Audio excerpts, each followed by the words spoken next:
is the recording process. I'm assuming you're here because you want to, either you've been recording or you're trying to get into it, or you're an artist and you're trying to like see what does this thing look like. So we're going to talk about a few things.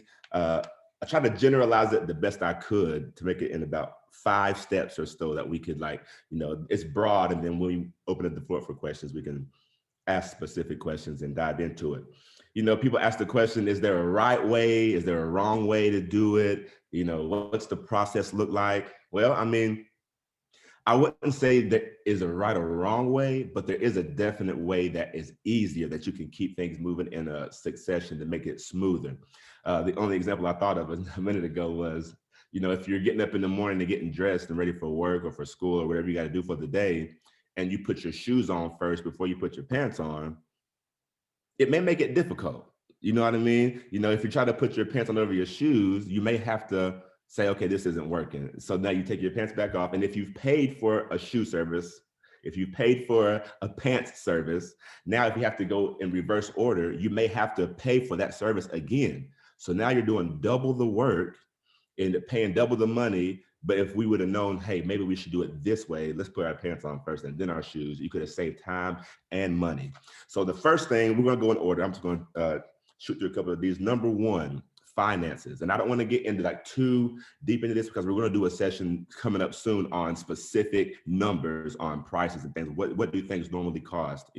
What is too much? What is too little? But on the financial end, if you know you're getting ready to dive into a project, if you know you're about to record and things, have a financial plan. Start saving up. Let's say you're looking at a new car. Your car's coming to about the last 6 months to a year of it. And you may not know what you want to get yet, but you start saving up money because you want to make a down payment on the vehicle that you want to purchase, even if you don't know what it costs yet.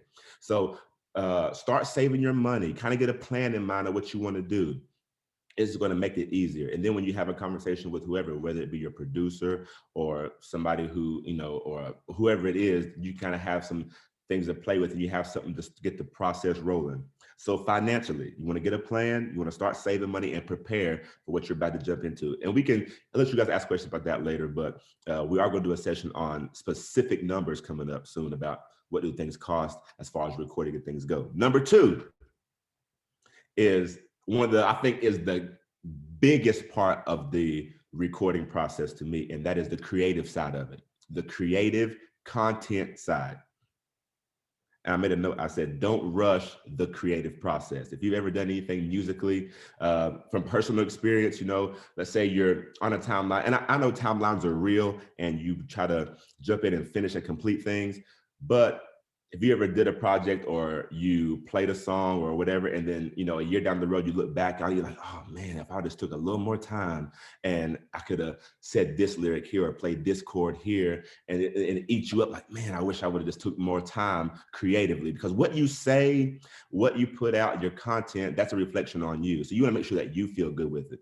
That's why I love co-writing so much. If you've ever been in a co-writing session and, you're writing a lyric and a melody and everybody's like, yeah, that's cool, that'll work.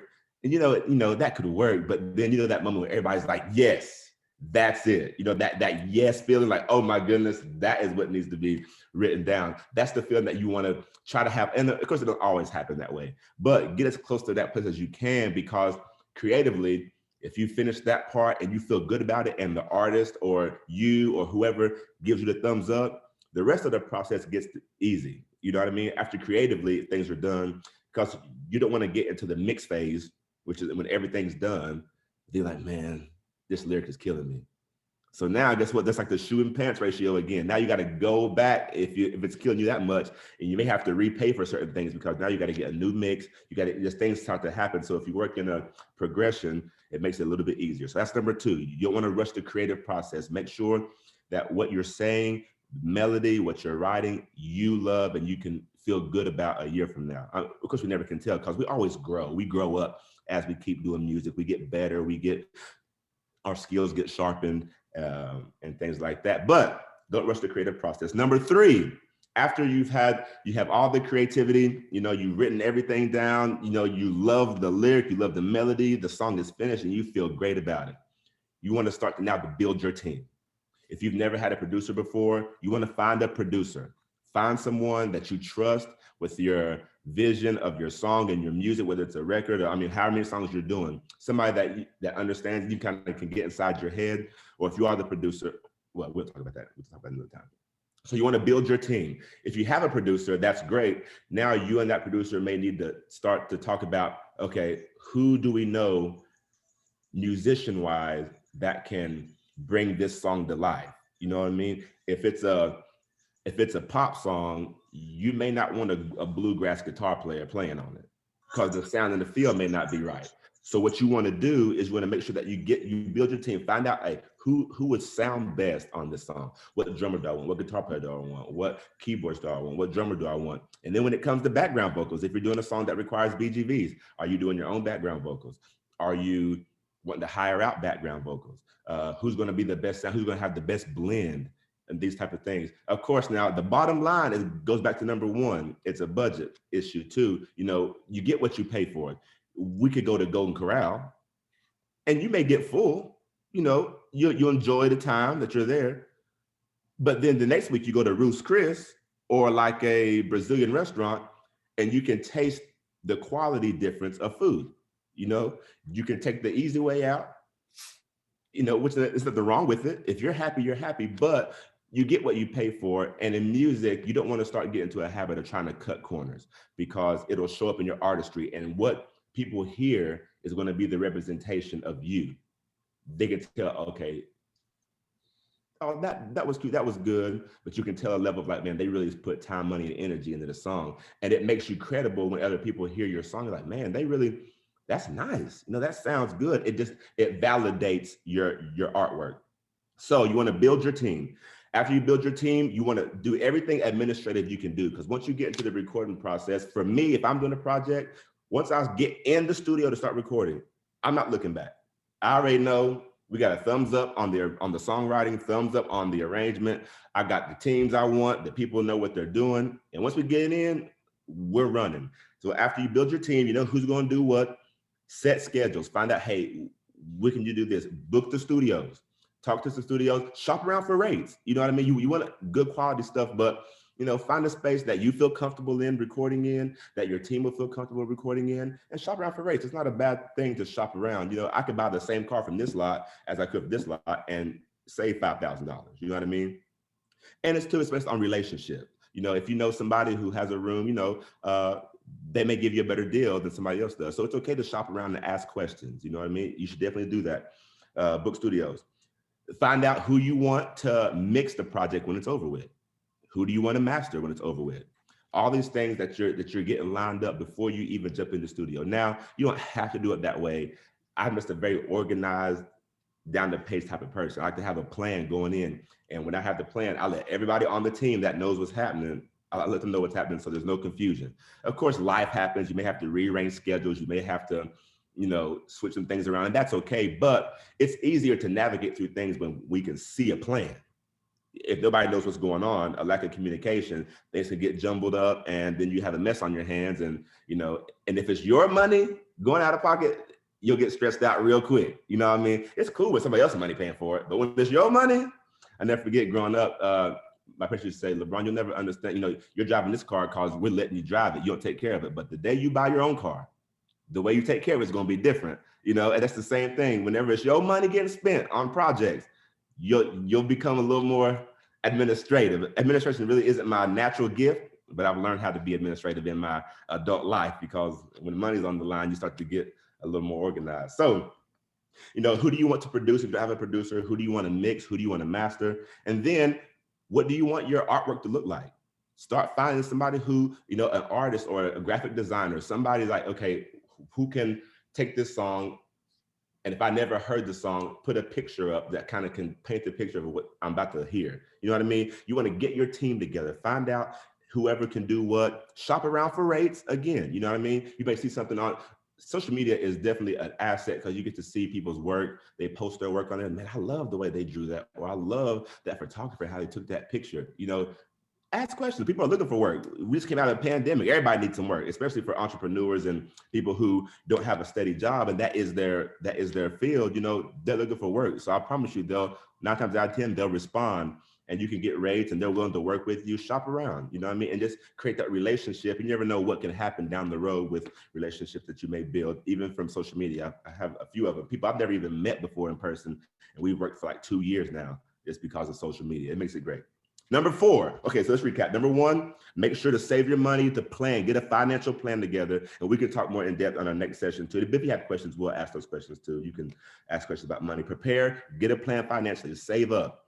Number 2, make sure that you're not rushing through the creative process. You don't want to look back down the road and be like, man, I wish we would have changed this. I wish we could have did this. You know, make sure that you have that yes feeling deep down in your soul about moving forward with the content of your songs. Number 3, you want to build your team. Make sure you know who you want to play, who you want to sing, who's going to deliver the best sound for you, who do you want to produce, who do you want to mix the project, who do you want to master the project, start to book your studios, get rates for different studios, for different singers, for different players, so you can start building a budget sheet. Number 4 is the record part. For me, once I get to number 4, the process flies by. It just starts to go because I'm not worried about content anymore. Now, when you get into the studio, let's say you're doing a full band thing, there is something that is cool that does happen spontaneously in a recording process when you're tracking in the big room. If you ever had that experience, when you have like drums, bass, guitar, and keys all together in the same room, there's something organically that just happens. There's a chemistry that just happens, like, oh man, this is so nice. So, I mean, subtle changes and things may happen in the studio. That's great that we welcome that flow of creativity. But, you know, the last couple of years, you know, with technology and stuff, I've cut a lot of records and never had to be in the studio. People have, you know, rigs in their home, which is what we're talking about too coming up. That's why we have these Ableton and Logic and Pro Tools sessions to learn how to record at home, because I sit at home and I can send all my keys files, auxiliary keys files. I have drummers that will send their files to me and you can mix a record. The only thing that you kind of lose that way is that spontaneity in the studio, but you just do it. I mean, it still works. But once you get to the recording process, time starts to fly by. You get in there, you record the music, you edit. After you get it edited, then you send it off to mix, master, and you have a song.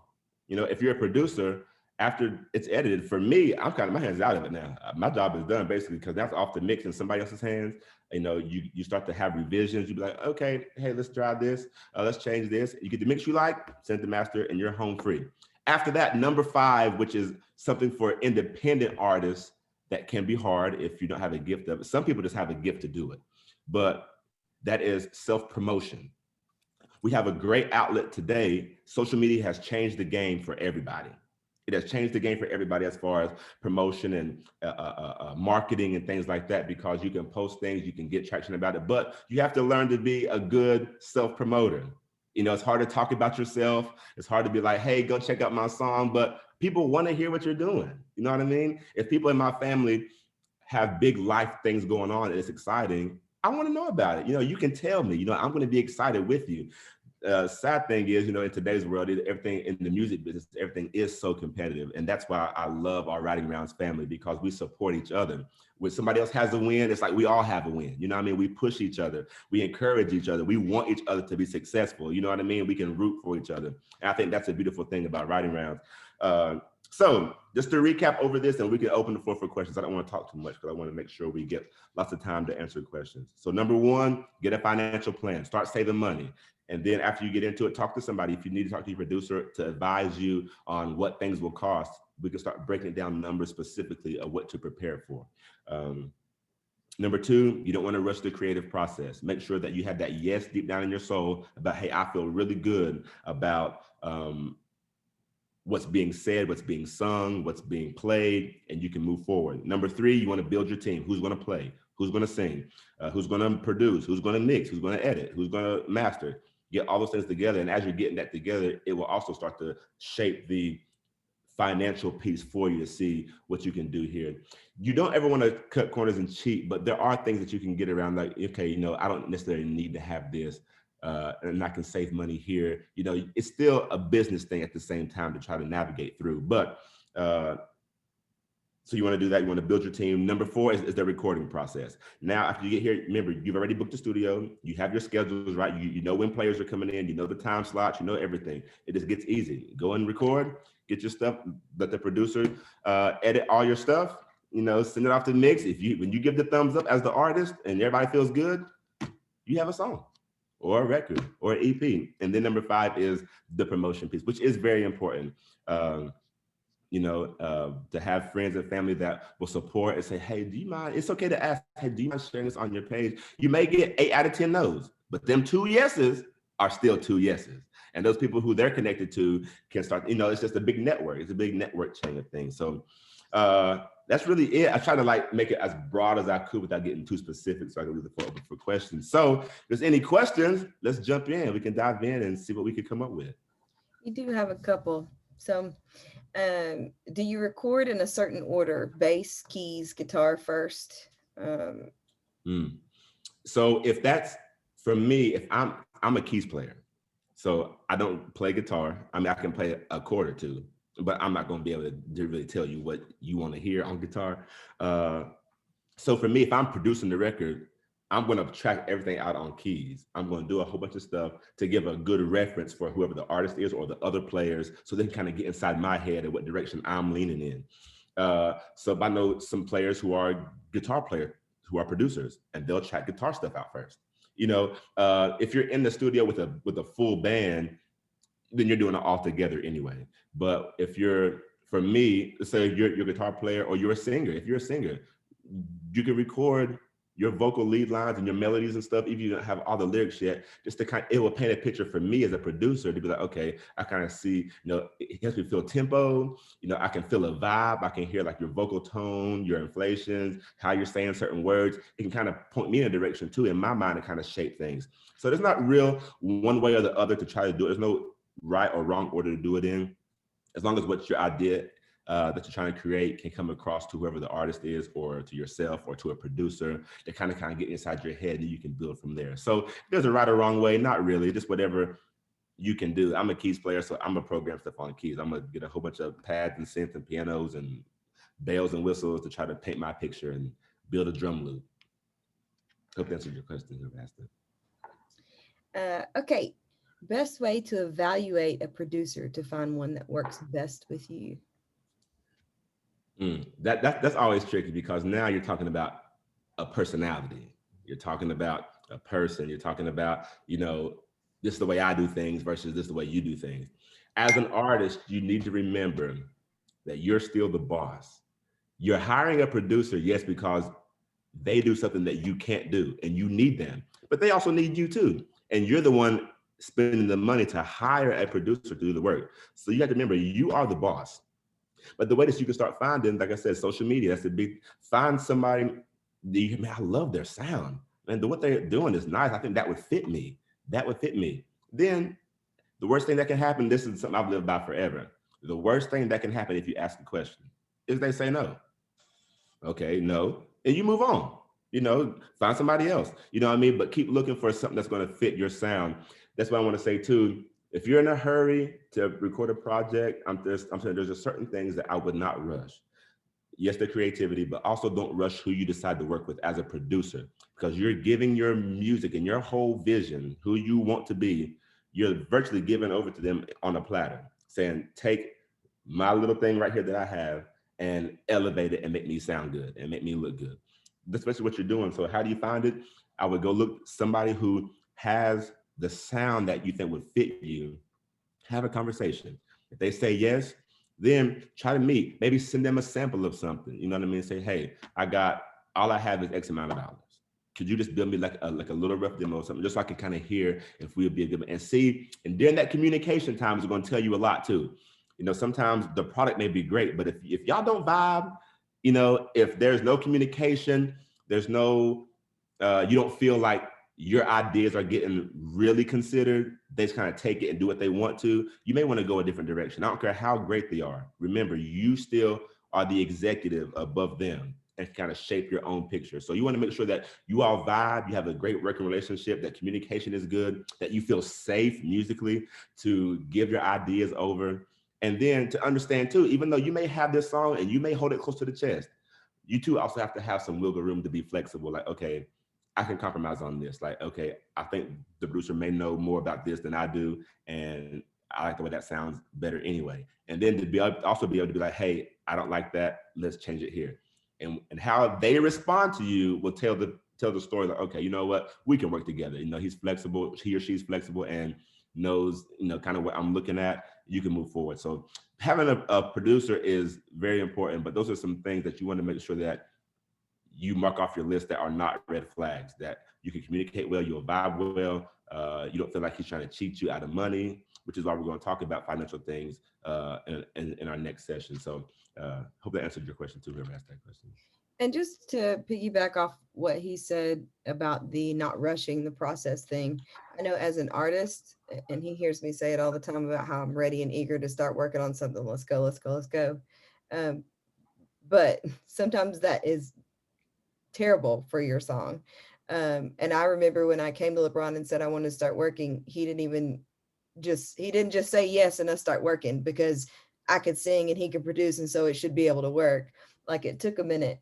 It took a minute, even just sitting and talking through things and figuring out, okay, are you really serious? So, and then the other thing is, just because a producer does well on someone else's stuff doesn't mean that you can get them and it's going to be that great for you. Like it's different with everybody. So I mean, like he's saying, that whole vibe that's there, if it's not there, then there's no shame in moving on to somebody else's business. You know, if you need somebody else to do stuff, and I know we've outsourced for other stuff that LeBron said, hey, I can't do that, I'm going to get so and so, or I can't do that. But being able to have somebody that you can trust to, one, like you said, be safe with and say, hey, I don't like that, and then value the fact that you're not comfortable with it. I'm one of those people that, I don't know if it's a female thing or what, but sometimes I'm not comfortable saying that I don't like something, or it's just, I'm a more passive person when it comes to it. Or I just kind of beat around the bush to hopefully they'll get the hint instead of just saying, no, start it over. Now we've gotten to that point now, but I, like you say, and that takes time, and it's building a relationship of being able to communicate back and forth like that. But anyway, we'll move on to the next one. In the area of self-promotion, what would you have prepared, and how much of those things, what is the best way to present your product? Let me read it again. In the area of self-promotion, what would you have prepared, and how much of those things? Are you talking about beforehand? I know she's on here somewhere. Sorry, it's AB. So as far as like what you have prepared content wise, how much content, and then what's the best way to present that content? Say it one more time, maybe one more time. Okay. All right. So what would you have prepared as far as like content for self-promotion? And as far as the content goes, how much, and then how would you present it? Well, thing is too, it is expensive to, if you try to have somebody do your marketing for you, because now you're having to go and get video and blah, blah, blah, blah, blah. But this right here is such a powerful tool. This cell phone you have is amazing. Set this cell phone up on a tripod, put your face in front of it, smile real big and say, hey, I have a song coming out on such and such day. Check it out. This is one thing too I should have mentioned earlier. One thing, this is from experience. You know how you're so excited about a project, you set a date, your release date is going to be June 1st. June 1st is coming out, okay? And you say that before you have any music finished, okay? So now you get into, it's March, okay, we're recording, okay. April comes, okay, we're recording. All of a sudden, the guy you had mixing says he can't do it anymore. The guy that was going to sing, be the feature on your song, all of a sudden is on tour for the next 6 months. And so now you done told the whole world, June 1st is the day, and you have no music.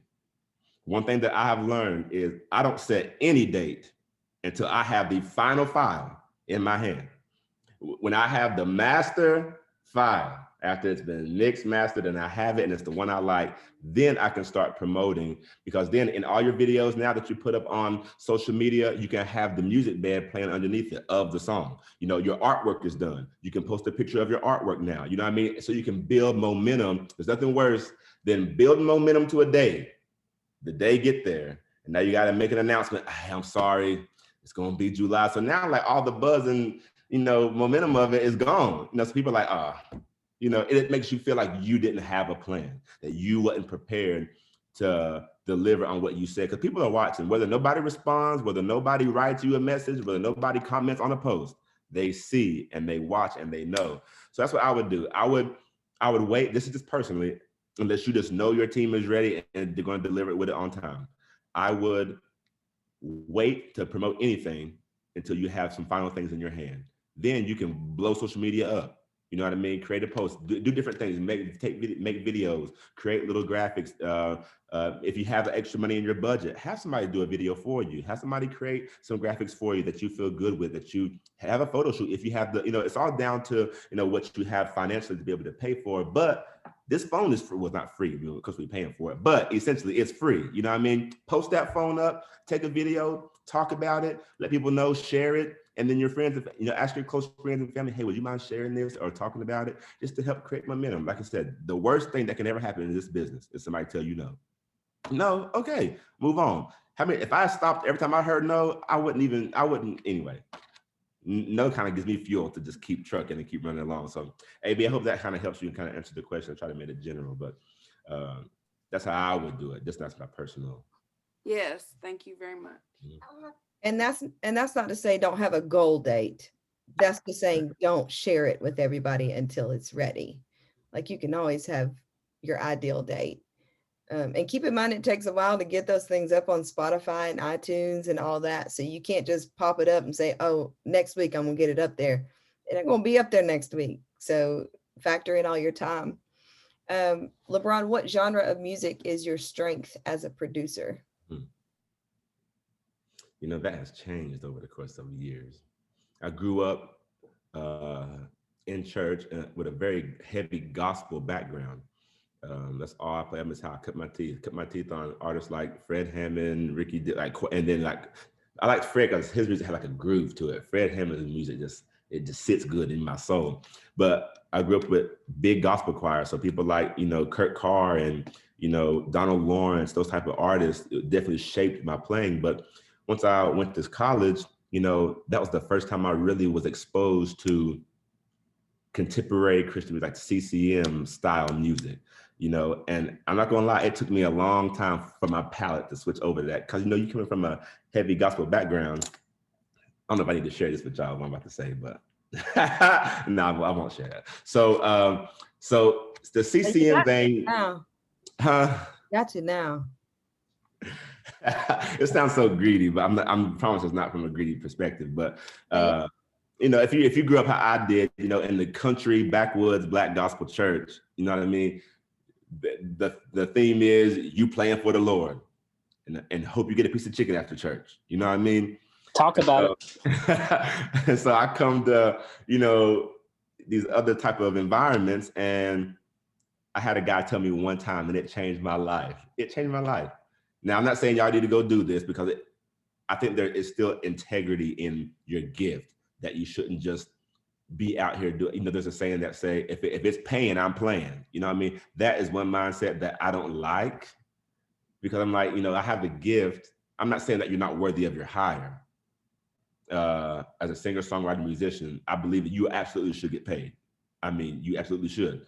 But if you're doing it for the sole reason for a check, I think you'll get stale and you'll get stuck, and your creativity won't flow, because it's like you won't, I don't know, I'm doing that unless you're paying me. I don't like that type of attitude. But a guy told me one time, he said, LeBron, I don't even tell y'all this because it sounds so vain and bad. He said, LeBron, you could, and I knew exactly what he was saying. He said, LeBron, you could play 1,000 chords for $5. Or you could play, wait, what'd I say? He said, oh, you could play 1,000 chords for $5, or you can play 5 chords for $1,000. And I knew what he was saying when he said it. I said, you know what? You right. In college, I'm broke. I was a janitor. See, people don't know your story. People say that, oh yeah, you're doing great. You don't know what I had to go through. I was a janitor through college, cleaning up little kids' poop every day at school. You know, trying to have a good attitude, traveling on the weekends, trying to make something happen musically, going right back to that school, getting that mop, getting that toilet scrubber thing, You know what I mean? But it built something in me so that when in my adult music life, when people say no, or you get the dirty end of this, or the dirty job in this music thing, I'm like, that don't scare me. You know what I mean? People see that work ethic. But anyway, what was I saying? Oh, music. So I've kind of, now I love being able to bridge the gap between gospel music and the contemporary Christian music sound. That's, for me, I think it's my forte. It's what I am very comfortable and confident in. But I had to make a choice about 3 years ago if that was going to be all I was going to do, or if I was going to keep trying to sharpen my creativity to still learn and grow and to be able to do different genres. You know, I want to do country music. You know, now obviously I can't play guitar, but I know some boys that can flat rip a dobro. You know what I mean? I'm like, I need you to come play. I can't do that. You know what I mean? So I know the sound I want, and you can do it. You know what I mean? So be able to still be versatile. I listen to all time. I love, first of all, I love country. This is a fun fact. I don't know if y'all knew that about me or not, but I love country music. I love pop music. I like soft rock music. Like the hardcore, like scream rock stuff, I can't really get with. But I like soft rock. I like bluegrass. You know, if you've ever been to Tennessee, to like the hills and Pigeon Forge or Gatlinburg, that is the bluegrass capital. If you ever go to Dollywood, that's all you're gonna hear, banjos playing all day. But them banjo pickers I'm talking about can play. You know, this old guy, he had to be easily 75, sitting back with his legs crossed, he was killing. I said, man, y'all don't even know what y'all got. But people don't appreciate it because their ears are only tuned to one thing. If there's anything I can encourage anybody to ever do, just stay sharp. Keep listening to other things, because there's some songs that we do at church or something that have like kind of that rock and country feel. And if I don't have my ear tuned to certain things, you know, how can you deliver that and do justice to the song? But my forte would definitely be like that gospel, contemporary Christian bridge to try to like make things easily singable. I'm gonna say this one more thing too. From a musician standpoint, I had a mentor tell me one time, the problem with musicians and singers when they get into places to try to sing or play, the musician doesn't play for what's to accompany the singer. They're playing to impress other musicians out there. And when you do that, that can become a distraction. You know what I mean? If you're imagine you being an artist out there singing and your keys player or your drummer, somebody that's going off, and they may be extremely talented, but you're like, bro, pull back about 10 degrees. You know what I'm saying? It can be distracting. So just finding that, that what fits you the best, what's your sound. And then as an artist though, see, I have a tough time with this too, because there may be something that you enjoy singing, but let's say I write all kinds of music. I want to be able to sing a pop song and sing an R&B song, and I want to sing a gospel song. I'm an advocate for not letting people put you in a box. Don't let anybody put you in a box to say you have to be this artist, because, oh Lord, I'm getting in trouble. I ain't gonna say all that. But anyway. Tell the truth. Gospel and contemporary music. Those are my two that I feel extremely confident and well in. Okay, next question. Sorry. You're fine. Okay, at what point in the process would you suggest to register, copyright your music? I say right away. After you know what the content is, but when the song is written, when you have it, lyrics on paper, I would go ahead and do that right then. Get it on over with. You're not worried about it. Now, that's not saying you have to do it. You have to do it there. You can do it whenever. But I just like to err on the safe side, and you hear horror stories about people doing stuff and they do it live somewhere. Somebody grabs it and then somebody does it. You're like, yo, that's my idea. That's what I did. But it's too late. You didn't do your business. That's why we have Miss Karina, to help us and to steer us in the right direction. So that's what I would do. As soon as when the final lyric and final period is put on the paper, I would do it right then. And also, if you're planning on recording it, you'll need that information for the metadata and the all the ISRC codes that are in there. Yep. You'll need all that information beforehand. So if you wait until you're ready to put a song out, it's going to take a minute to process and do all that stuff. So yeah, like he's saying, as soon as the song's written, copyright or register it with your PRO, whatever you're comfortable with. When doing a project, even that is smaller, would you recommend releasing a single first as an introduction if you don't have much of a base? And if yes, how do you choose which song? I think personally, it's whatever you want to do. It's whatever you want to do. You want to release all 5 songs, all 10 songs, or one song. you know, I like the single idea. If you're a new artist, if you've been around a while, I don't think you have to like single, unless you want to. There's nothing wrong with that because I still like doing singles. I think the process goes faster when you're doing a single. But people try to think that, okay, I have this great song, I'm gonna save it and put it in the record and hope to hear it. I think the opposite. If you have a banger and a great song, that's the one you want to put out. You want to put your best foot forward. If you're going on a first date, you don't want to wear sweatpants and a t-shirt. I'm gonna save my best for later. No, get dressed, brush your teeth, do your hair, and put your best foot forward. That's the same thing musically. I think that's what you need to do. Don't try to hang on to something because it's the best one. If it's the best one and it's just, you want to put it out as a single, put it out because that's what's going to build momentum to make people want to come back and listen. I mean, that was dope. Let's see what they're going to put out next. You know what I mean? That's what I would do. That's good. Have you ever struggled with self-confidence as a producer? If yes, how have you walked through those seasons and processed those feelings? I tell you what the biggest killer of dreams, and what's the word I'm looking for? Killer of dreams and confidence is comparison. You see all these great people out here and they're phenomenal. They're winning all these awards. They got Billboard top 10 consecutive, months in a row. And you're like, man, how will I ever be able to compare to that? If you keep looking at that, you will talk yourself out of it. I had another mentor. I've had people in my life throughout my life to kind of help and shape the way I think about things.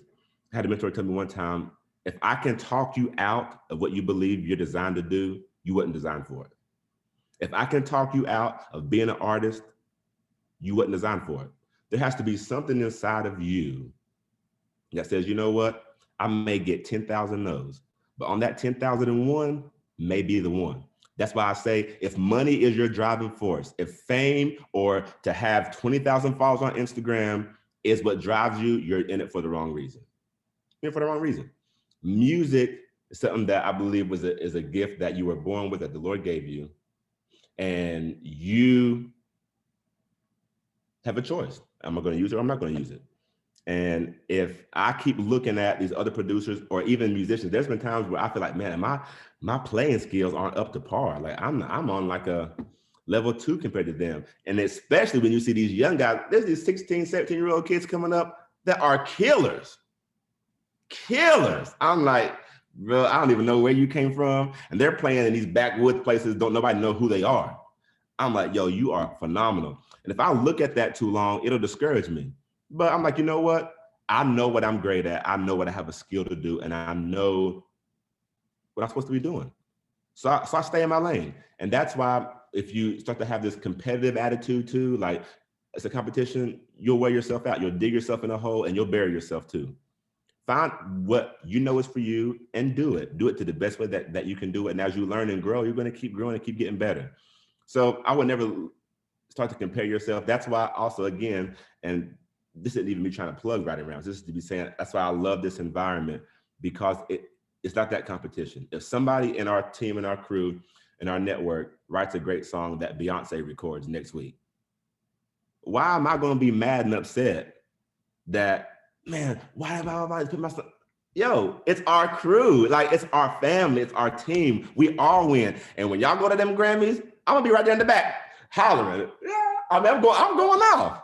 I mean, that's just it. So, I mean, struggling with like feeling like I'm not good enough. Yeah, that's a very real thing. That is a very real thing. But you can't look at what somebody else is doing. You got to run your own race. If you ever ran track before, you have those lanes and you're coming around the corner and somebody is in front of you. If you're focused on them, you're going to start drifting in somebody else's lane. You got to stay focused in your lane and run your best race. Run your best race. That's all anybody asks. So if you can block out the comparison, the competition, I think you're on your way. I think you can remain in a healthy headspace and not get discouraged because of what somebody else is doing. And when is it my turn? Why don't I get a chance at opportunity? You keep grinding long enough, you'll get an opportunity. 10,000 no's, but that next one may be the one. I hope that makes sense. I kind of took the long way around. No, it's good. I was also thinking about the session that we did with Aaron Lewis, and something that he shared when he was there. He was talking about go ahead and start getting it into your head that this is a long process. That those people that you see up there that are getting the awards and all that stuff, they went through a long process. And if they didn't go through that long process and got that quick fame of something, it never lasts. So if you want it to last, be prepared for a long run. And then he started talking about how even those people have insecurities because of keeping up with the music world. Like people that have got all these awards, everything changes all the time. So nobody knows absolutely everything. There's nobody that's not learning something new. So just keeping that in mind too, that helped me of just processing that it's a long process. You know, you get into it maybe 1 or 2 years, and you're like, dang it, nothing's happened yet. And it's been 2 years. To us, it may feel like forever because you've worked so much, but you know, it's a long process. So just recognizing that, I think will also help with that too. Okay, Brian, could you share any tips or setups for recording at home to get the best quality or sound for people like songwriters who may have multiple songs to demo and or singers with less of a budget at first? You need it I again? want to get into that, but that's kind of, we're going to do another session on that, setting up your home studio. I don't want to get too deep into that today, but there are absolutely ways, and technology has came such a long way, and it's very inexpensive to set up a home studio. If you virtually have a laptop already, you can do whatever you want to. You can buy interfaces, especially for the singer-songwriter who you may play acoustic, you may play a little keyboard and sing. You can buy an interface for $99, and you can download Logic on the App Store. And mostly, if you have an Apple computer, do you have GarageBand? GarageBand is the same thing as Logic, just a little bit condensed version of it. Logic is basically GarageBand on steroids. You can do more things in it. But if all you're doing is wanting to get your ideas down, your ideas out, plug a microphone up, plug your instrument up, play and sing. You know what I mean? That's really all you do. And you can do that if you have a computer already, you know what I mean? And that's all you have. To get a microphone, you get a microphone for $100. You get an interface for $100. So for about $200, you're recording. You know what I mean? But we'll talk about that too. So obviously, remember, like we said, you get what you pay for. What you want, how far you want to get. There are prices. That price can go from 200 to a whole lot more numbers than that real fast. But you work from where you're at. Like you said, you see other people have all this stuff. Like, man, I need to get there. But if you don't know what you're doing with it, you're wasting money. Get something that you can learn on, grow with. Then as you get better, upgrade. Okay, hey, this mic sounds so much better than this one. Let me save my money to buy, instead of a $100 mic, and buy a $300 mic. And you'll be able to immediately hear the difference. You know what I mean? You start to just build like, okay, I know what I'm great at now. I know I'm more of a singer-songwriter. I want to get demos out. Or if you're an artist and you're like, hey, I'm trying to put my own stuff out. If you have a microphone and you gotten used to knowing how to record clean vocals, have your producer build a track. You can cut your vocals from home. You're saving money. You gotta go to the studio. You ain't got to go do all that extra. Record your own vocals. You know what I mean? There's ways to educate yourself to be able to save money. But we'll get into all that stuff in our next session, building home studios and stuff, because I don't want to waste a lot of time on that one. Plug. So it means you need to sign up as soon as he. Yes, definitely, absolutely. I see 2 more questions on here, guys. If you have any more, drop them in. Oh, 3. Sorry. You do great on time, by the way. Look at y'all. Yeah. So is copywriting different or the same as registering the song with a PRO? Yes, I'm going to let you answer that question. I was just about to say, copywriting is the slow way of doing things. It's almost like an extra security for it. I don't copyright my songs. It can take a long time to get that paperwork back, and you mail things in, and it's just a long process. It's not a bad thing. But it's just like insurance. You're doing something extra to get extra insurance.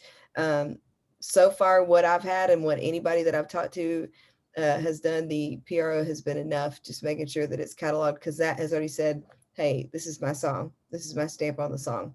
So it's just an extra thing. It's not a must. But if you're one of those people that's just really cautious and wants to make sure and double check, then you can do that as well. I think you also pay per song that you do, and maybe I'm just cheap. I ain't trying to do that for all the songs that I go through and write. I would be broke. So, I mean, I'm already broke, but I'd be broker. So I'm not trying to do that for every song, but hopefully that answered that question. If not, just drop something else in the chat. Can I speak to that really quick? Yes. You can actually, you can electronically copyright your songs these days for $35. If you have a song and it's good and it's done, and the difference between when you finish a song, you own that copyright, period. That will always hold up, that song belongs to you. However, if someone steals your lyrics, if someone steals your sample, if samples your song, if someone steals your hook, it is your copyright, unless it's registered, will not hold up in court.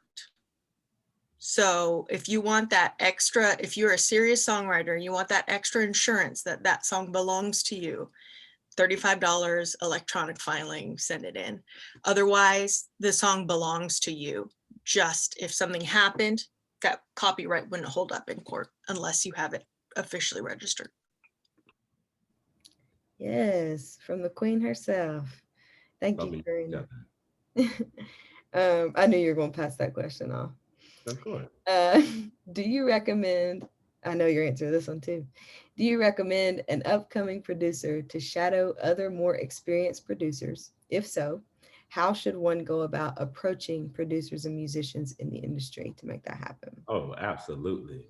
Absolutely. I owe all of my production learning upstart to one person. And I think I got lucky because maybe he's seen something in me and a hunger that I had that he let me shadow him everything. First of all, people aren't ever going to turn away free help. If you invite yourself over to my house this summer and say, hey, do you want me to help you weed eat your yard? Yeah, it's downstairs. Go grab it and get out there on the yard. I'm not going to say no to free help. You know what I mean? So if you want to learn, I think you make a point to try to get under somebody that you can learn. He let me sit in writing sessions. Of course, and I'm in the way corner, not saying, he told me to, don't say a word. You sit here and you just listen. But I was able to soak up everything. He helped me set up my first home recording studio rig. I was at his house every week. He was helping me through. At that time, he was producing at that time, whatever record that was, the Rascal Flatts record. He was producing it. And he gave me a whole session. Like, hey, take these files, just see what you could do. Obviously, we're gonna use nothing, but I was able to experience something on a high level, you know what I mean? Playing around with these real vocal files from the real people, you know what I mean? Being able to edit and tune it. And then he said, send it back to me and let me hear what you think. And let me hear what you did. And of course, he picked me apart. You know, when you was in school and you write like an essay and that red marker's all across your paper talking about all your grammatical errors. That's basically what he did to me on this mix. This is wrong. This is wrong. This, you should have did this. And I learned that way. You know what I mean? So I think I got lucky because he went out of his way to try to help me. But producers, I feel like the people, especially who are established, they want to, a lot of them want to help the next generation coming up or the new person coming up. They may not take you all the way under their wing, but they'll let you sit and observe. And if you want to help, hey, for me, I was like, hey, I'll wrap cables. I'll clean this room up for you while session's going on, just to let me be. I think Jill Scott tells a story about how she got her start. She was a janitor at a studio, sweeping the studio up, just singing, just to be in the environment. And then one day, her break came. You know what I mean? And now we know Jill Scott as we know Jill Scott. But I think definitely try your best to get in and just sit in the room, just be a sponge and soak it up. But also, I don't think people who are established are going to go out of their way to try to help you either. You have to want to help yourself. I can't tell you the countless amount of people who can, hey, LeBron, man, you know, we call it convention talk. Hey, man, let's link up, man. Let's link up. Man, I'm going to hit you up. Let's work, bro. Let's work. I'm like, okay, and that's fine. You know what I mean? I'm going to be here all day. And then you never hear from them. I'm like, I'm not going to chase you down to help you. You got to want to help yourself. You got to want to get in there and grind. And you know and can recognize when people are really hungry for something. When people are hungry, they linger around. Like a dog. If you're eating dinner and your dog is beside you, they're going to sit there just quiet and still. Some may beg until they're letting you know, you're hungry or they're hungry. So then what do? You know, hey, you give them a piece of something. If they're not sitting by you, then you're not worried about it. But to have that hunger, that drive to, hey, I just want to sit here in the shadow. Can I clean up? Can I wrap some cables? Just to get in the room, in the space to learn and grow, I think is very important. And a lot of times you'll find people who are absolutely okay with that. Absolutely okay with that. I think it's a great thing to shadow and learn from people who you respect and admire. And you never know what you may come away with. You may get your shot and opportunity. You know what I mean? That's how it happens. Being in the room. Nice. Okay, what is the best way to get a producer to see or feel an idea that you have in your head? The best way to articulate it to them? I like giving references. I may say, hey, can you check this song out? I like the way the drum pattern feels on this song. You know what I mean? You can give a reference, okay, the way this feels. And I know it sounds crazy. If you've ever sang choral music before, you know how you can't sing a choir song like a solo. Like you have to open your vowels way up. And it may feel weird to say, but in a group choir setting, it sounds good. You can hear the diction of your words. What's the question? I was going somewhere with that. What was the original question? I was wondering where you were going. Well, I was going somewhere. I painted a whole picture in my mind. What's the best way to articulate an idea? But don't be afraid to like give examples. I beatbox, you know what I mean? And I'm terrible. But I'm like, listen, this is what I'm feeling. You may feel weird, but as a producer, I want to hear what you're talking about. If you're hearing a particular melody, if you're feeling a rhythm, clap it out. Do something with your mouth. Anything to kind of get me in. It's not going to be, I mean, we may laugh at a moment, but I need something to go on. And if you're scared or shy and don't want to like say anything, well, I'm kind of feeling, just tell me. If it's a boom to packatun, boom, cackatun, that already know, okay, I can feel what you're talking about. You know what I mean? I don't care what syllable you use, how crazy it sounds. I just need something. Or like I said, give like a reference of a song, like, hey, this song, I like how this feels on the second bridge. You know what I mean? Can we try to make it, you know what I mean? That type of thing. I say references are great, and then use your words in your mouth. If you can't say words, tap something, you know, beatbox, anything, just to kind of get a picture in the mind of whoever you're working with to kind of point you down the road. Nice. Is getting the song registered through your online distributor when you're ready to release, like CD Baby, sufficient? Or should you always make sure to register through BMI, for example, before you even finish the recording, mixing, mastering process? I'll let you answer that too. You what? I'll let you answer that too. To me, it's not sufficient. When you do something and you go through CD Baby, online distributor to me is when you're putting a song out. So when you do that, they're creating the codes for the actual recording, the recording code of the song. So that's what they're registering and cataloging and all that stuff. Your job as a writer is to have that registered through your PRO. And Karina, you can chime in if you think of anything else, but on the writing side of things, the PRO is where you're going to want to go, because it's not just that recording. If someone else wants to pick up the song, they're going to get the number from your PRO, the number that's actually assigned to. I can't even think of the number that it is. But it won't be something that's your recording. I don't know if that's making any sense. CD Baby typically just does numbers for your actual recording of the song. So you need to make sure, and this is before the recording, before the mixing, before you even think about recording the song itself. Once it's done being written, we always stress catalog it. Put it in your catalog for your PRO. But I mean, Karina, do you have anything else that you want to add to that, or? Nope. Okay. No. Yeah, just make sure you have a PRO and either work. Both in the United States are great. The international ones are great as well, but just make sure you are signed up with one, and that you have those works registered so that you get paid your songwriting credit and publishing credit for the income generated from that performance. Yeah, because we always talk about your PRO, that's like your barcode. That is your barcode. When you take it to CD Baby and you're getting ready to record and put it out, they're looking to scan that barcode. They don't create that for you.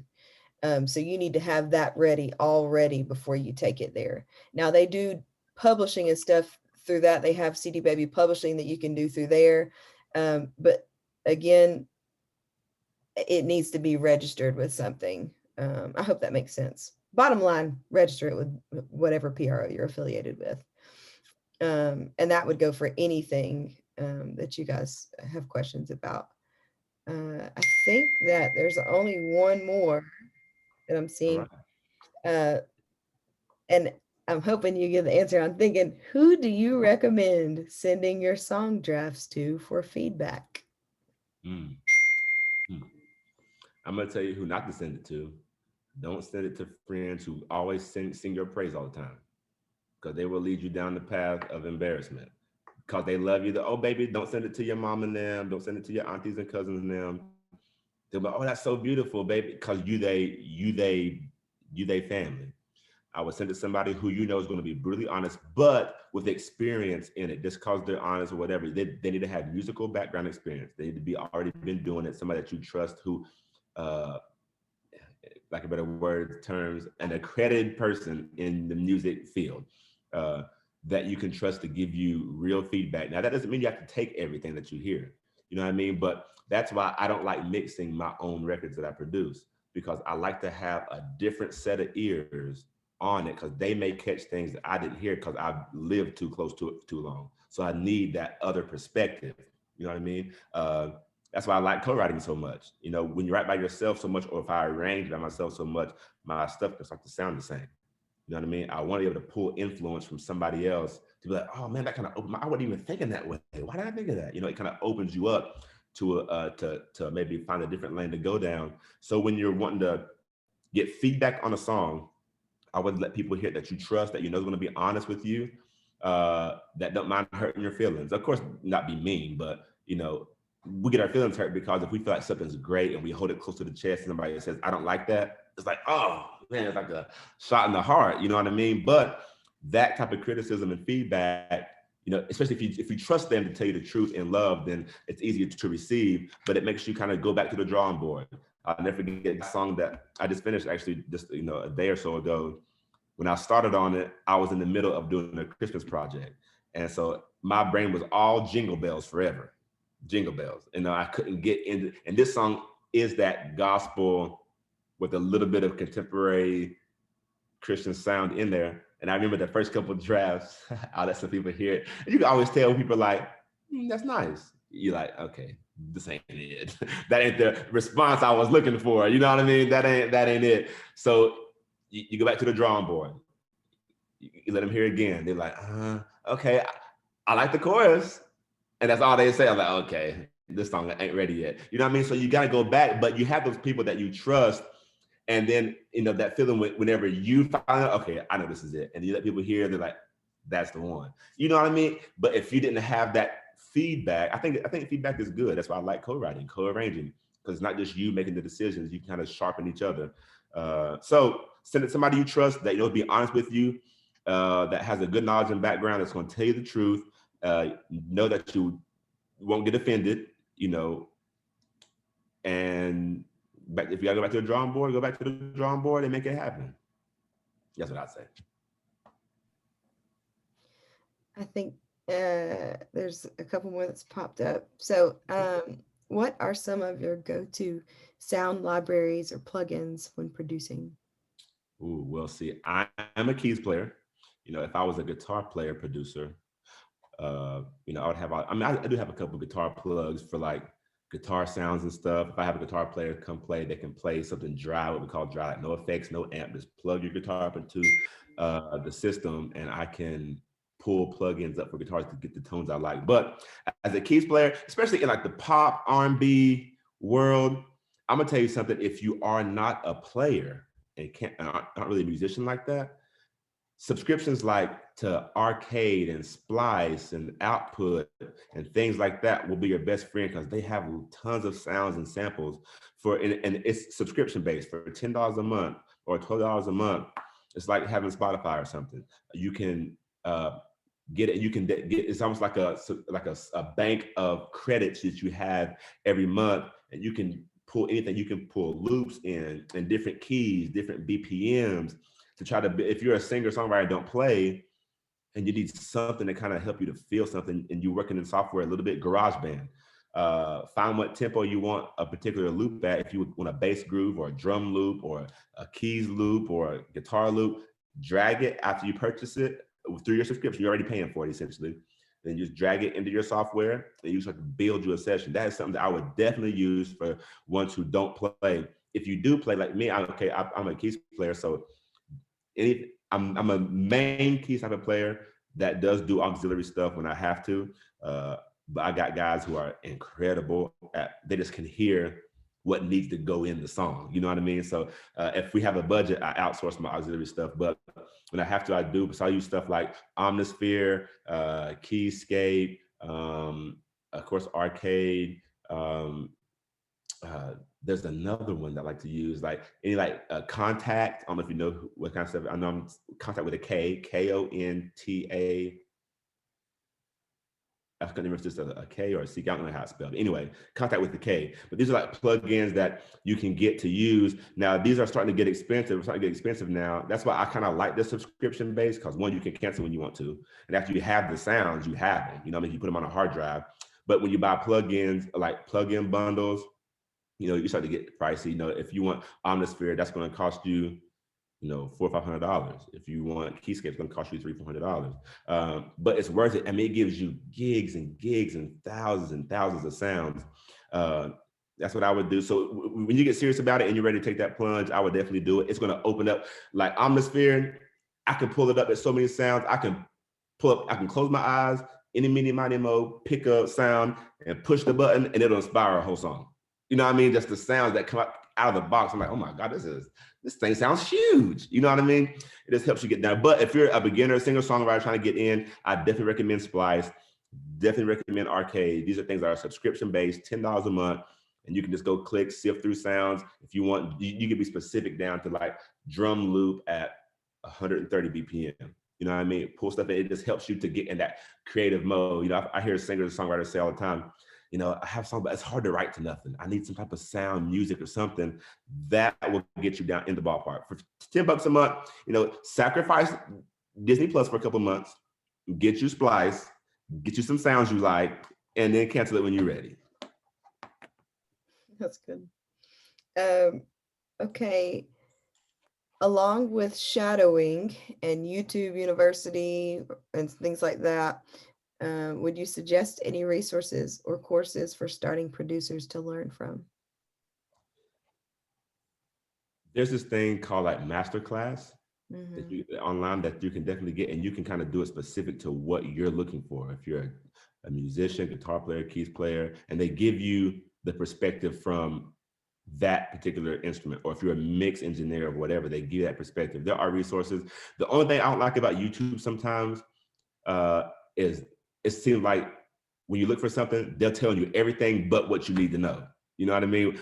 With this Ableton thing, when I was learning, I was trying to look up things on YouTube, and they was telling me everything I don't have no use for that. You know what I mean? Why can't I find this? You know what I mean? That's why I like our Right Around platform, because I'm like, stuff you can't find. You know what I mean? If I can give you the tools I had to take a year to learn, you know what I mean? I want to give it to you quick so it saves you the time that you have to do it. So masterclass stuff is a good resource. I mean, you have different teachers and different instructors that kind of teach you some things from different perspectives, and it's very good.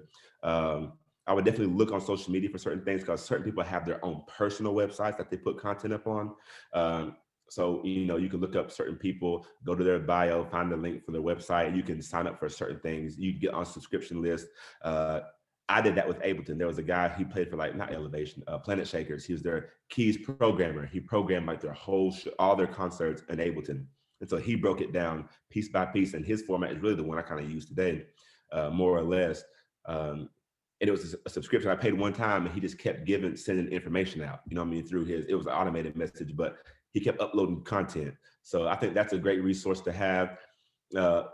I'm an advocate for in the room, in person type stuff, because you can get more out of it that way. But of course, in the climate of the world we live in today with all this COVID stuff, and people, places like being open, it may make it hard. But those are resources I would definitely use, from masterclass and just maybe find people on social media, find their personal websites and stuff to get content from. But I'm definitely an advocate for being in the room in person with people to learn and to grow. And what better way to substitute that when you can't be in the room than to book a solo round? With the writing round. I don't know. I can't think of a better way. I mean, if you have all this stuff and all these questions that you need answered, the guys are right here. All you gotta do is book a solo round, have a whole Sign up for hour my and a half to go Don't through sign up all for nobody else. Don't tell Nick, Steve, Drew, none of them that I said this. Sign up for mine. Don't sign up for nobody. Nah, I was playing. There's also something, and LeBron, maybe you can remember the name. I think it's Gospel Producers, like where Jamel and them go Yeah. and they sit and they Yeah. something like that. Gospel Producers. And that's on Instagram, YouTube, Facebook. You can definitely look that up. It's called Gospel.Producers. They have great content. They work in multiple softwares, multiple DAWs. And so, I would say just be a sponge as much as you can. Learn as much as you can, dive in. And if you come to the retreat in April, you get hands-on stuff. It'll be good. Live and in person. Live and in person. No Zoom. I'm grateful for Zoom. I'm thankful for Zoom, but I am over Zoom. I'm ready to see y'all in the flesh. It's gonna be good. Well, I think that you knocked out all the questions that are on Awesome, here. y'all. You Thanks got for hanging out with us today. Y'all, the reason why we're here. We're gonna keep learning. We'll keep giving it. Like I said, we're going to do probably a session next month on building your home studio, specific price efficient things for recording, what things cost, how much does a normal mix cost if you want to get mixed by so and so or whatever. We'll dive into some numbers and things. So come back, we'll get more specific on that end of things.